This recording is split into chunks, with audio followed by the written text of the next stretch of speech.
Okay. All right. Welcome, everybody, to Career Lab Wednesday. I'm your host, George Miller, and I am here to support you. Hello. Thank you, Jane. I'm here to support you in your career. I take a look at career from the perspective of how do soft skills really help? How does emotional intelligence work for you as you're developing in your career? So there's a few ways that you can engage. I love it when you jump in directly on Zoom, or you can type your questions into the comment section on YouTube Live or LinkedIn Live. And I will do my best to answer those questions. So today's topic is about EQ and what does EQ in action look like? So last week, we started to get questions about building rapport and how to use emotional intelligence. What's that really mean? And then what does emotional intelligence, how does that turn into social intelligence? So the first thing that we get into is learning to be present with my feelings. And when I say my, you're supposed to translate that to your for yourself. So getting into your feelings, getting into my feelings, what am I feeling? I'm feeling concerned, so afraid. I'm feeling fear. I'm feeling hurt. I'm feeling anger, sadness, and joy. In some way, those emotions, they're very basic emotions, are running all the time in every human being. And as I allow myself to be increasingly present with that, not necessarily trying to fix or do something about it, but as I can build my capacity to be present and think clearly while feeling a feeling. It doesn't mean not feeling it or getting over it. Most people kind of have a tendency to say, I want to get over this feeling. Well, what the approach that we use is for you to become increasingly able to think clearly while having all emotions or any given emotion running fully through you. And the power of this is that in interviews, a situation where you're likely going to be feeling some level of anxiety, then you don't have to criticize yourself for feeling anxious. You don't have to try not to feel what you're feeling. Your job just becomes to use your feelings effectively in that scenario. You know, there's nothing wrong with feeling a certain feeling. So that's the broad brushstrokes of today's topic. Also what I encourage is that as you're developing in your career, that you are looking at what are the meaningful challenges to you, and what challenges are there that are something that you're able to influence in your job, in whether you've got your own business or whether you are working on a team. What are the challenges? What are the communication challenges that you have with your team, with your boss, with your peers? And are you able to influence that or do something differently, something outside of what you're used to doing that might actually be more enjoyable for you and more effective in that group? And if that's the case, it's a wonderful thing to be able to look at, because it then becomes about you developing your skills as a human being. You can always be developing technical skills. It's very important, all kinds of skills to develop. But the one that makes the biggest impact over time, especially in leadership positions, is your emotional intelligence. And so looking at the challenges that you have in your workplace from the standpoint of social and emotional intelligence, how can I improve these skills, ends up having a lot of impact in your career overall. And so that's what we've been sharing about more recently, and that is today's topic. So I would love questions from anybody. Again, you can jump in on Zoom. You can, if you're looking for that link, it's in the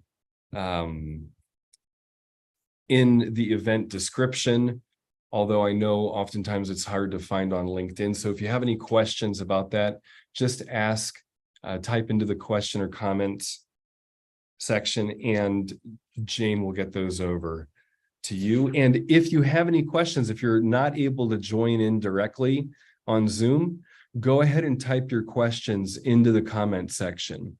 And again, any question career related is okay. It doesn't have to do with this topic.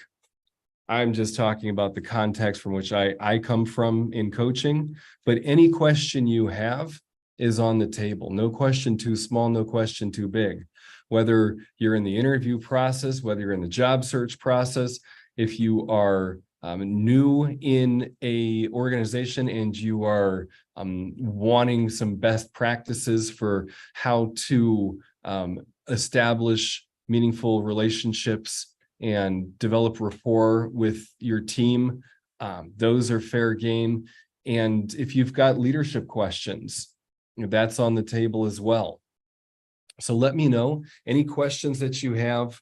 Go ahead and type those into the comment section. And if you're able to, jump in directly on Zoom.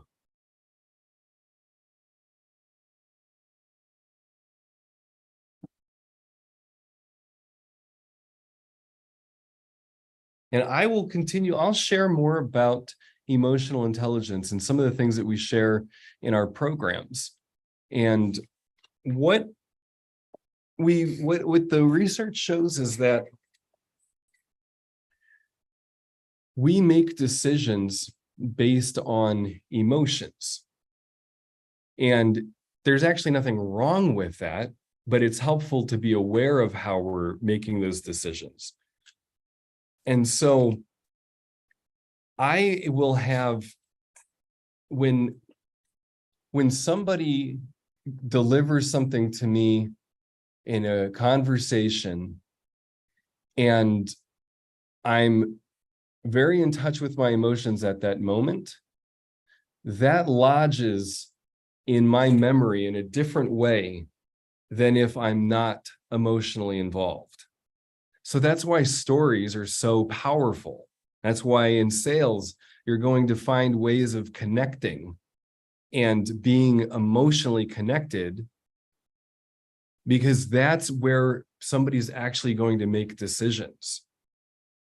And so it's actually a wonderful thing, because it helps us be able to make quick decisions, which is oftentimes needed in life. And if we're out of touch with our emotions, the studies show that people whose the emotional center in their brain had a tumor or something, that it takes them hours to make a simple decision, like, should I write with a blue pen or a black pen? And so if you ever find yourself scrolling on Amazon looking for the best deal, that kind of thing, oftentimes it's an indicator that you're out of touch with your emotions and you're not really orienting towards what matters most to you and just moving on it. There's, to be overthinking things is a sign that you're out of touch with your emotions. And once you start to have more connection within yourself internally, you can move quicker on things. Just say, you know what? Yeah, I don't care that that's however, $20 more. I'm just going to make this purchase because I want that. And yeah, I might be able to look around for more things later, but that's not the most important thing to me. Actually, my time is really important to me, and I'm going to keep moving on this. The things like that. And so when we learn to embrace all of our feelings, fear, hurt, anger, sadness, joy, then we're spending less time avoiding feeling those things. And we just let ourselves feel the discomfort of life. And we're able to move through things quicker. We actually spend less time suffering. So this is like not only just for career success, but this is overall life satisfaction skills. So that's a little bit more about emotional intelligence and how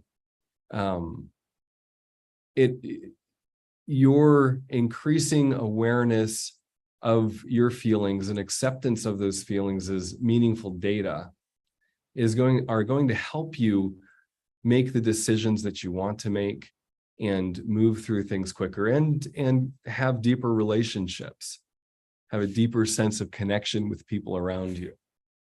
It will be uncomfortable sometimes, but again, life and learning and growing is often uncomfortable. So this is sort of like a shortcut to that is learning to embrace your feelings. So an important exercise that we often do, and you can dig in more on this if you want on my YouTube channel. There's a webinar that's posted there from last year about emotional intelligence. And one of the simple things you can do is track what you're feeling: fear, hurt, anger, sadness, and joy. And simply by noticing those feelings and saying them out loud is even more powerful. It soothes the part of your brain that freaks out, the amygdala. So just naming what you're feeling is actually a way to help ground and center yourself. Not to say, oh, I'm stupid, I shouldn't be feeling afraid during this, or I shouldn't feel hurt that I didn't get the level of recognition that I want. That noticing those limiting beliefs about emotions is really important, but this thing to start off with is just naming what you're feeling. And that will start to soothe your brain and have all of the parts of your brain working better together. So for more for that, check that out. Thank you, Jane, for posting that link. So that's a little bit more about emotional intelligence. I would love for anybody to join in or ask any questions. Again, it doesn't have to be about the topic. You're welcome to join in on the link provided to this Zoom. Or if you can't do that, you can always type your questions into the comment section, and I will do my best to answer those in that manner.